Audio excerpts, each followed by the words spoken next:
On a busy main road on a spring afternoon in 1894, a steam tram sits idle at a terminus, waiting for its next run to begin. Suddenly, its young conductor hears a cry of distress from the adjacent canal. What happened next would make this man a local hero. This is the story of Timothy Trow, a young tram conductor who selflessly risked his life to save another. Trow was born in 1873, just outside Hanley in Staffordshire, to Andrew, a potter, and Jane. By and large, he was still finding his way in the world, working as a grocer's assistant at 18 years old before joining the North Staffordshire Tram Company. It was in this new occupation that this ordinary young man would perform an extraordinary deed. Up until late afternoon, the day of April 13th had been much like any other. The route of the tram he had joined the crew of that day took him down London Road, one of the main roads into Stoke, now part of modern-day Stoke-on-Trent. This road ran parallel to the Newcastle Canal, over which there were several footbridges joining the main road to the terraced streets on the other side. It was on a break in between journeys at around 4 p.m. that it all happened. Roughly opposite James Street, a little girl, in some sources named as Jane Ridgway, who was around 4 years old and lived near to the canal in Boothen, had slipped off the towpath and was struggling in the water. Upon hearing the panic, Trow dismounted the tram, vaulted the railings and threw himself into the water after her.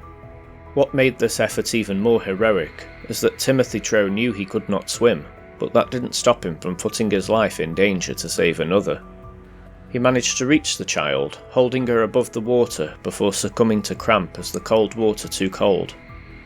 Mercifully for the girl, he had done enough. In the moments that followed, another man was able to pull Jane to safety, while Timothy unfortunately could not be saved. Despite the best efforts of two local men, he slipped beneath the water and drowned. He was 21 years old. His body was later recovered nearby. The people of Stoke were deeply moved by his courage. His funeral, which took place in his native Hanley, was well attended, with crowds of people lining the streets to express their condolences and sympathy. He was interred in Hanley Cemetery. Within months, money had been raised by public subscription to fund a memorial to his memory. A granite obelisk was set up on London Road, opposite James Street, close to where Timothy had lost his life. That monument remains to this day. Its inscription tells the story plainly, that he died a hero, saving a child.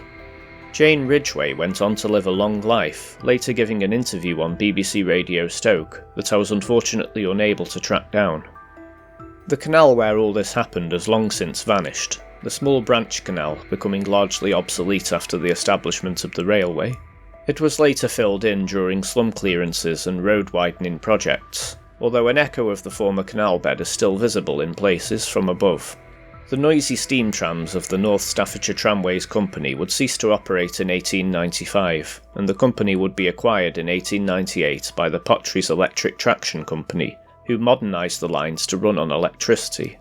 Timothy Trow's memorial still stands proudly next to where the incident happened, and the locals annually commemorate his heroics each April on Timothy Trow Day, an event that's always well attended. A lasting testament to this local hero. I hope you enjoyed learning about another forgotten son of Staffordshire today. If you enjoyed the video, please don't forget to like and leave a comment below.